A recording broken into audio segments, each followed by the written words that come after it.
또 그가 수정같이 맑은 생명수의 강을 내게 보이니 하나님과 및 어린 양의 보좌로부터 나와서 길 한가운데로 흐르더라. 강 좌우에 생명나무가 있어 12가지 열매를 맺되 달마다 그 열매를 맺고 그 나무 잎사귀들은 만국을 치료하기 위하여 있더라. 다시 저주가 없으며 하나님과 그 어린 양의 보좌가 그 가운데에 있으리니 그의 종들이 그를 섬기며 그의 얼굴을 볼 터이요 그의 이름도 그들의 이마에 있으리라. 다시 밤이 없겠고 등불과 햇빛이 쓸데없으니 이는 주 하나님이 그들에게 빛이심이라. 그들이 세세토록 왕 노릇하리로다. 아멘. 사도행전 16장 9절에서 15절까지의 말씀 한 절씩 교독하고 마지막 절은 합독하도록 하겠습니다. 밤에 환상이 바울에게 보이니 마게도냐 사람 하나가 서서 그에게 청하여 이르되 마게도냐로 건너와서 우리를 도우라 하거늘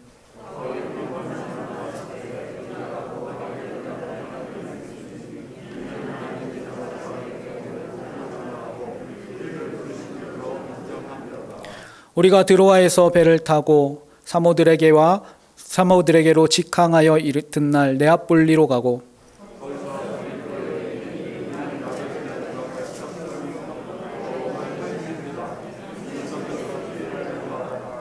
안식일에 우리가 기도할 곳이 있을까 하여 문 밖 강가에 나가 거기 앉아서 모인 여자들에게 말하는데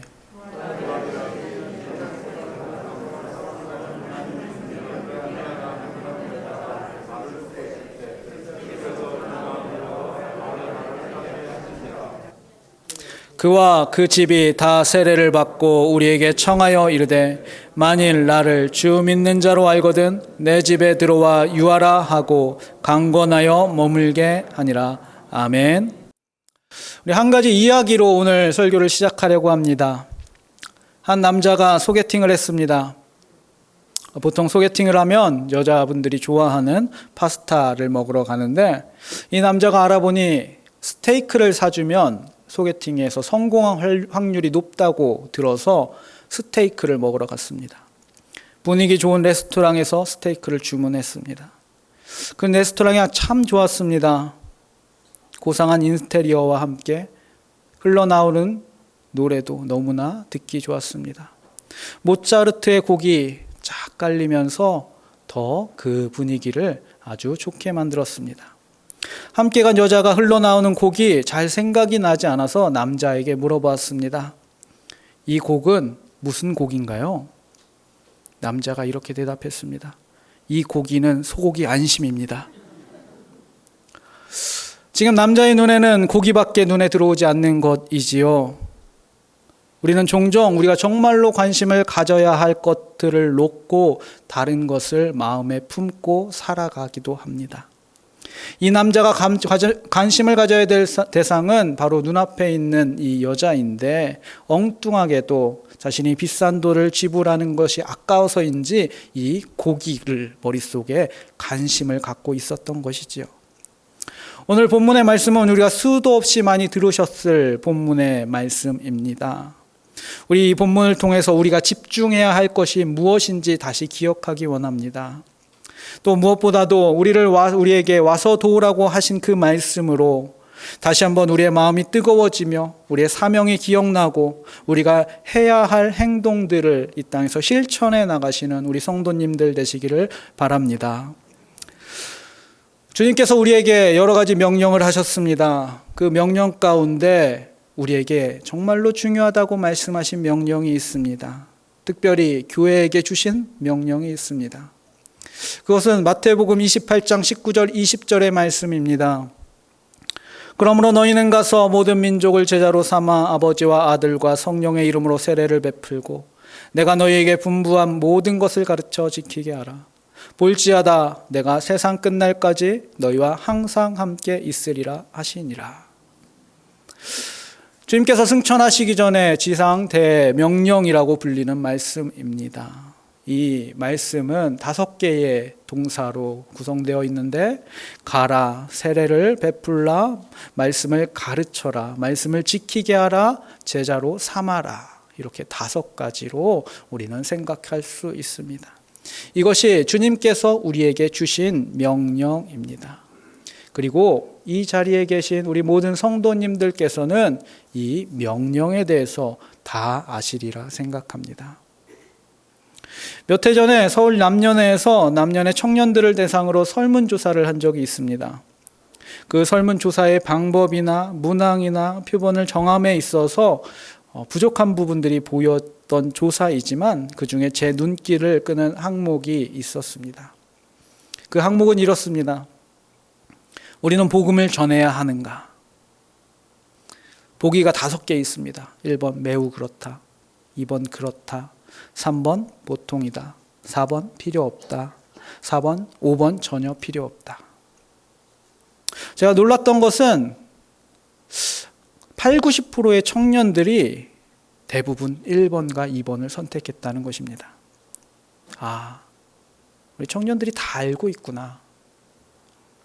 그런데 그 뒷문항도 있었습니다. 문항은 이러했습니다. 나는 복음을 전하고 있는가? 여기도 5개의 보기가 등장합니다. 매우 그렇다, 그렇다, 보통이다, 그렇지 않다, 전혀 그렇지 않다. 근데 1, 2번을 선택한 청년들은 10%밖에 되지 않는 것입니다. 그래서 생각했습니다. 복음을 전해야 한다는 것은 다 알고 있구나. 하지만 우리가 그 복음을 전하지 못하고 있구나. 코로나 이후 우리는 소극적으로 변했습니다. 교회에 대한 사회의 신뢰 때문인지 복음을 전하는 것에 대해서 우리는 무거운 마음을 가지고 있습니다. 더 정확하게 얘기하자면 코로나 이전부터 우리는 복음을 전하고자 하는 열망, 그 소망에서 조금 떨어져 그 마음이 점점 사그라진 것은 아닌가 하는 생각이 들기도 합니다. 주님께서 우리에게 주신 명령은 분명합니다. 너희는 가서 이 복음을 전하라는 것입니다. 어떤 상황에서도 어떤 환경에서도 주님께서 우리에게 주신 명령인 복음 전하는 일에 힘써야 한다는 것이지요. 우리 이 사실이 우리들에게 다시 한번 와닿게 되기를 원합니다. 오늘 본문에서 바울은 복음을 전하고 있습니다. 바울은 자신이 회심한 이후에 그는 복음 전하는 일에 열심을 다하였습니다. 1차로 전도 여행을 다녀왔고요. 소아시아와 그 주변 지역으로. 그리고 그 안에서 많은 복음의 열매들을 맺었습니다. 그래서 바울은 2차 전도 여행을 계획합니다. 그리고 1차 전도 여행했던 곳들을 중심으로 복음을 전하면서 주변 지역, 소아시아 지역에 더 복음을 전해야겠다고 계획합니다. 그런데 이 2차 전도 여행 때에 장소와 일정에 대한 문제가 조금 생깁니다. 오늘 본문 앞선 7절의 말씀입니다. 무시아 앞에 이르러 비두니아로 가고자 애쓰되 예수의 영이 허락하지 아니하시는지라. 바울이 본래 계획했던 루트가 있는데 그 길이 막혀버렸습니다. 본래는 무시아라는 도시에서 비두니아라고 하는 터키의 북부 지역에 복음을 전하려고 마음 먹었습니다. 하지만 상황이 여의치 않았다는 것입니다. 성경은 이것을 예수의 영이 허락하지 않았다고 기록하고 있습니다. 그래서 바울은 계획을 바꿔서 그 무시아 도시의 서쪽인 드로아 항구로 향합니다. 이 드로아는 항구 도시였고 또한 배를 타고 탈 수 있었으며 배를 타고 마게도냐로 건너갈 수 있는 도시였지요. 그리고 그 도시에서 바울은 환상을 봅니다. 오늘 본문 9절의 말씀, 밤에 환상이 바울에게 보이니 마게도냐 사람 하나가 서서 그에게 청하여 이르되 마게도냐로 건너와서 우리를 도우라 하거늘. 바울은 마게도냐 사람의 환상을 그곳에서 보게 됩니다. 바울의 계획과는 전혀 다른 곳으로 바울이 움직이게 된 것이지요. 바울의 계획과는 전혀 다른 지역이었습니다. 생각조차 하지 않았던 지역이었습니다. 하지만 바울은 환상을 보았습니다. 그래서 바울은 이 말씀, 이 환상을 보고 그 즉시 곧 그 드로아를 떠납니다. 그래서 사모들에게 섬과 네아폴리를 거쳐서 빌립보에 당도합니다. 이것은 바울의 계획과 전혀 맞지 않았지만 아주 쉽게 바울은 이 길을 선택하여서 가게 됩니다. 우리 한번 생각해 보기 원합니다. 바울은 어떻게 그렇게 쉽게 자신의 계획을 변경할 수 있었을까? 자신의 계획을 쉽게 포기할 수 있었을까? 바울의 목적을 생각해 보면 됩니다. 바울은 복음 전하기 위해 마음먹은 자였습니다. 그는 복음을 전하기 위해 살았습니다. 그런 그에게 어디로 가는 것이 그렇게 크게 중요한 것은 아니었을 것입니다. 그에게 중요한 것은 복음을 전하는 것이었기 때문입니다. 그러기에 마게도냐로 가든 소아시아로 가든 아프리카로 가든 그것이 하등의 문제가 되지 않았습니다. 이것을 성경은 이렇게 얘기합니다. 10절의 말씀 후반부에 이렇게 얘기합니다. 이는 하나님이 저 사람들에게 복음을 전하라고 우리를 부르신 줄로 인정함이로라. 우리를 부르신 줄로 인정함이로라. 여기서 인정함이라는 헬라어는 쉬비 바조입니다. 이 말의 의미는 결합시키다라는 의미를 가지고 있습니다. 그러니까 바울은 하나님의 뜻에 자신의 계획을 결합시켰습니다. 자신의 계획은 무너뜨리고 하나님의 뜻에 그 마음을 옮겼던 것입니다. 그렇기 때문에 바울은 자신의 목적을 생각하며 그렇게 쉽게 계획을 변경할 수 있었습니다. 그 목적은 분명했습니다. 그 목적을 이루시는 분이 하나님이심을 믿었고 지체 없이 자신의 방향을 바꿀 수 있었습니다.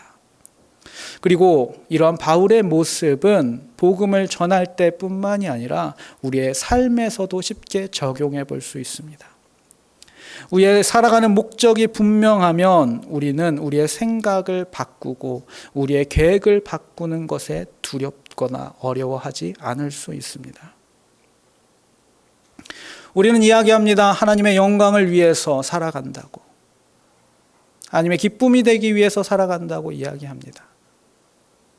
그런데 하나님이 우리에게 보여주시는 그 길이, 하나님께서 우리에게 명령하시는 그 길이 우리의 생각과는 조금 다르다면 우리는 마음속에 거부감이 일어납니다. 하나님의 말씀을 온전히 믿고 우리는 살아가는 사람들입니다. 하나님의 말씀을 순종하며 살아가는 사람들입니다. 그것이 우리의 목적입니다. 근데 우리가 완전히 그것에 순복하지 못한다고 하는 것은 우리 마음 가운데 다른 원인이 있기 때문입니다. 다른 목적이 있기 때문일 것입니다. 하나님께서 우리에게 주신 많은 명령들이 있습니다. 우리는 그것을 대부분 다 알고 있습니다. 그런데 그 명령을 지키며 살아가는 것이 쉽지 않습니다. 왜냐하면 우리 마음 가운데는 다른 욕망이 있기 때문입니다. 하나님을 위해 살아간다고 이야기하지만 정작 나를 위해 살아가고 싶어 하는 욕망이 우리들 모두에게 있습니다. 예를 들면 이런 것일 것입니다. 우리 다윗의 예를 들면 우리 쉽게 생각해 볼 수 있습니다. 내가 미워하는 사람이 눈앞에 있습니다. 보통 미운 정도가 아닙니다. 나를 죽이려고 하는 원수입니다. 사실은 꽤 친하게 지냈는데 내가 그를 위해서 희생했던 부분들이 참 많은데 그는 어느 날 나를 죽이려고 합니다. 그 죽이려는 것도 한 번이 아니라 10년이나 나를 죽이려고 합니다. 근데 나에게 그 원수를 죽일 수 있는 기회가 찾아옵니다. 2번이나.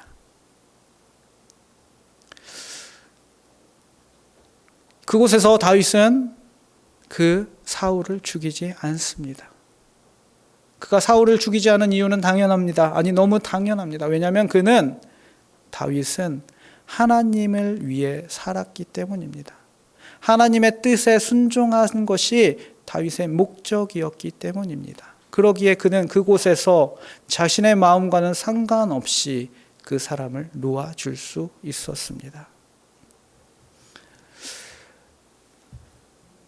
우리의 기도, 우리는 여러 가지 기도를 합니다.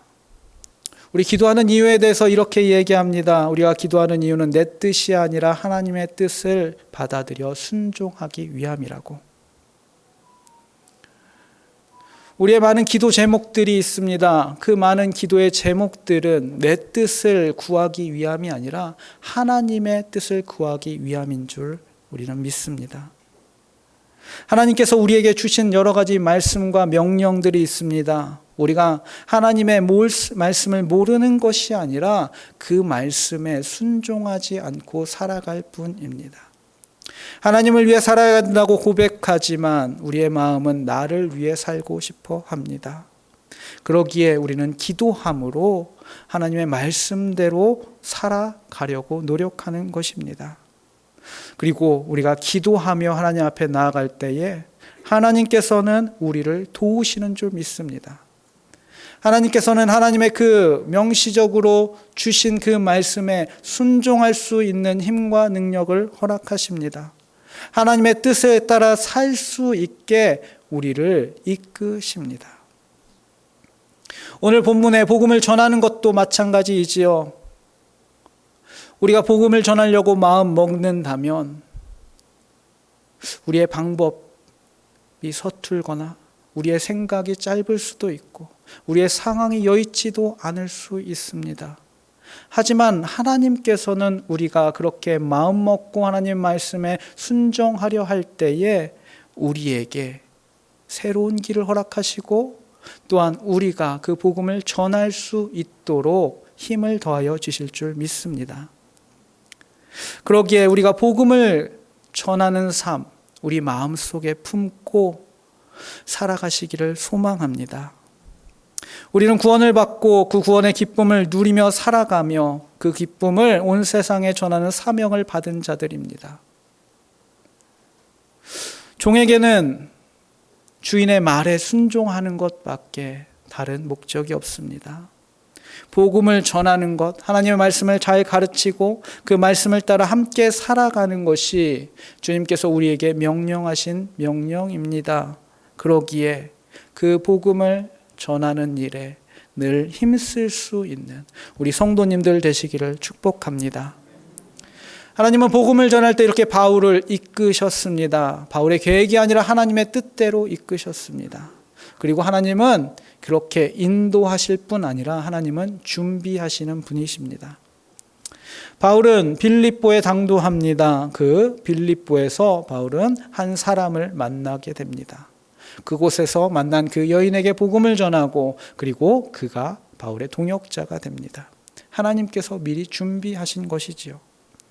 사실 바울이 당도한 이 빌립보는 복음을 전하기에 좋은 도시는 아니었습니다. 아니, 정확히는 바울이 복음을 전했던 방법으로 복음을 전할 수 없는 도시였습니다.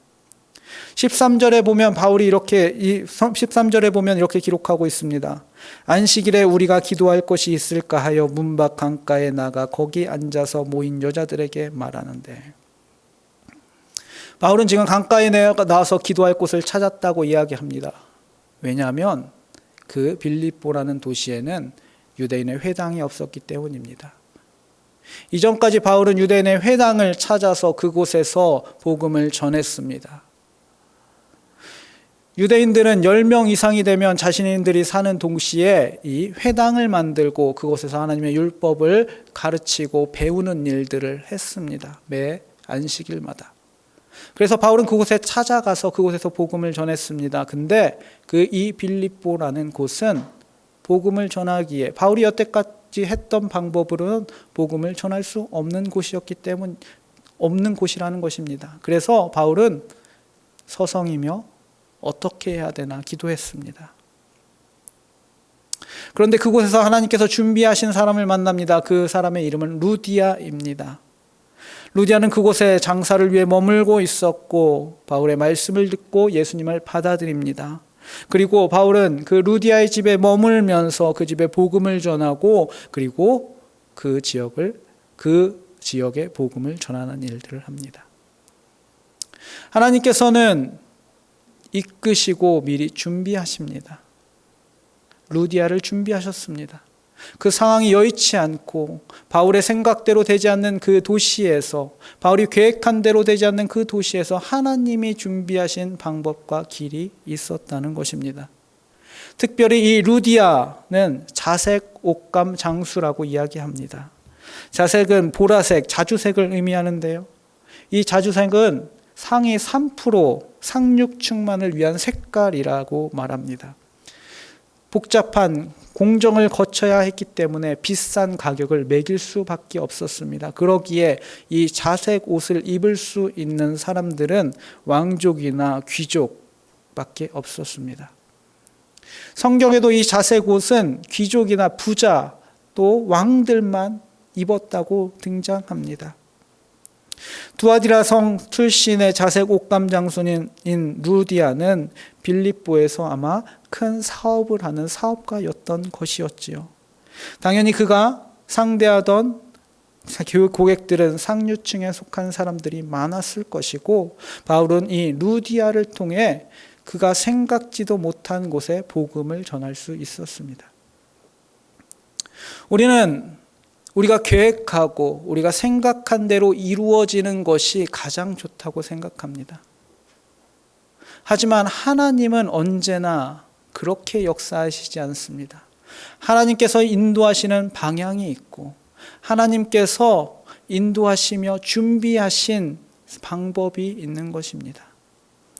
그러기에 우리는 이 땅을 살아가며 하나님의 뜻을 늘 구하며 하나님의 뜻을 찾으며 살아가야 되는 것입니다. 교회 일을 할 때도 마찬가지입니다.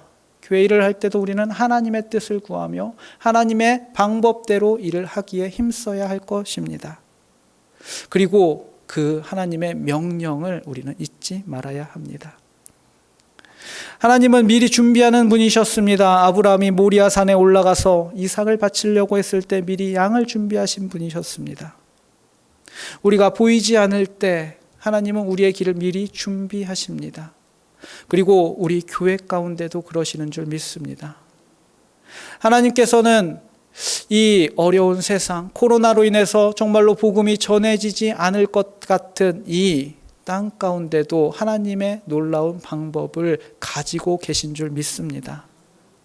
우리가 그 하나님의 방법을 찾아 하나님의 놀라운 이 복음을 전하는 일에 힘쓸 수 있게 되기를 소망합니다.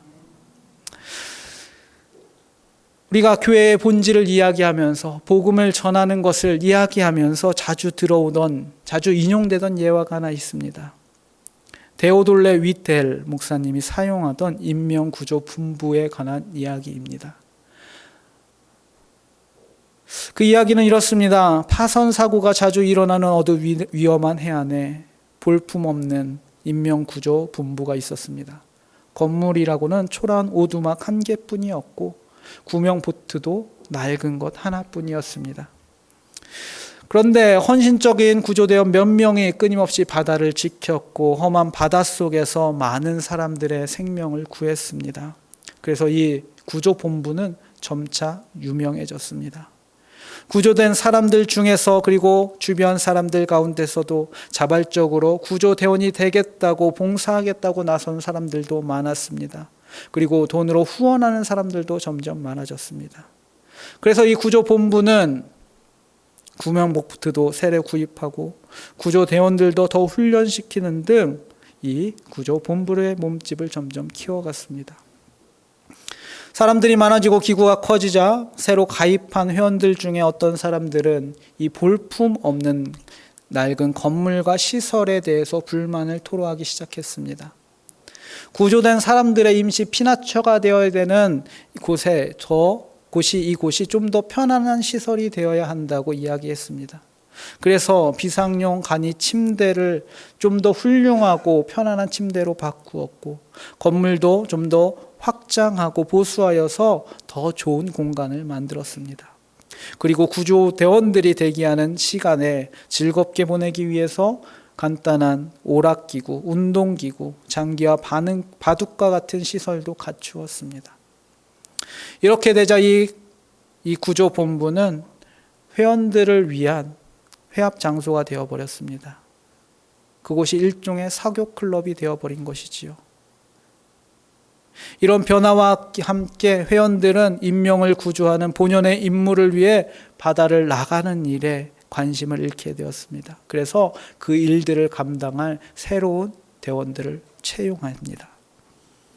시간이 더 지나자 회원들 사이에 불화가 일어났습니다. 많은 회원들은 클럽의 이 구조 활동이 별로 즐겁지 않았고 오히려 위험한 일이라는 이유를 들어서 인명 구조 활동을 그만두려고 하였습니다. 그런데 일부 회원들은 아니 우리 애가 인명 구조 활동이야말로 이 조직의 임무고 목적이라고 주장하면서 인명 구조 본부가 정말 그냥 없어져서는 안 된다고, 사교 클럽으로 바뀌어서는 안 된다고 목소리를 높였습니다.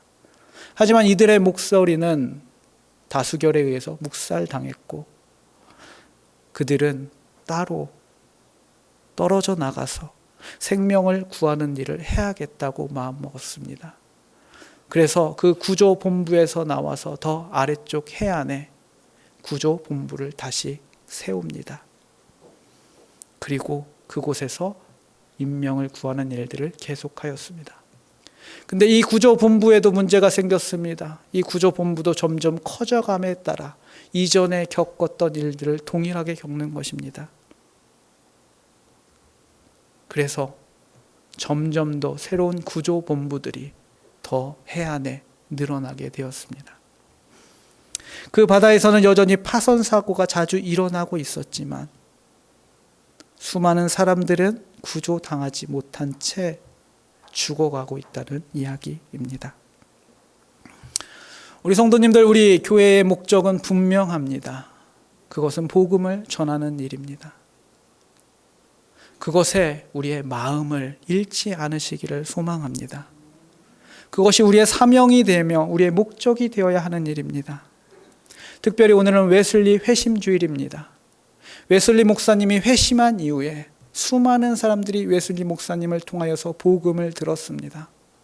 그리고 수많은 사람들이 그 복음으로 말미암아 새 생명을 얻었습니다. 이 귀한 일, 우리가 힘써야 될 일인 줄 믿습니다. 우리 교회, 우리가 정말로 지향하고 목적해야 되는 것이 무엇인지 다시 한번 생각하고 또한 그 목적에 흐트러지지 않아서 그 일을 열심히 또한 힘냄으로 감당할 수 있는 우리 교회 되기를 소망합니다. 또한 우리의 삶에서도 마찬가지입니다. 우리의 삶의 목적, 복음을 전하는 것, 이 사실을 잊지 않으시기를 바랍니다. 사실은 이 말씀은 저에게 가장 해당되는 말씀입니다. 복음을 전하는 것, 복음을 전한다고 목사가 되고 또 이 자리에 서 있습니다. 근데 제가 만나는 사람들 중에 대부분은 교회 다니시는 분들밖에 없습니다. 복음을 전할 기회조차 별로 없습니다. 이 말씀을 보면서, 이 말씀을 준비하면서 다시 한번 생각했습니다. 나는 복음을 전하기 위해 무엇을 하고 있는가? 하나님의 복음을 전하기 위해 난 지금 무엇을 해야 하는가? 이런 동일한 고민을 우리 성도님들 함께 하시게 되기를 소망합니다. 이 시간 기도하겠습니다. 주님, 우리의 목적, 주님의 복음을 전하는 그 일을 잊지 않게 하여 주시옵소서. 마음에 품게 하여 주시고 그 일을 위해 힘쓰게 하여 주시옵소서. 그 일을 할 때에 인도하시는 주님의 손길을 느끼게 하여 주시고 준비하시는 그 주님의 역사를 보게 하여 주시옵소서. 예수님의 이름으로 기도하였습니다. 아멘.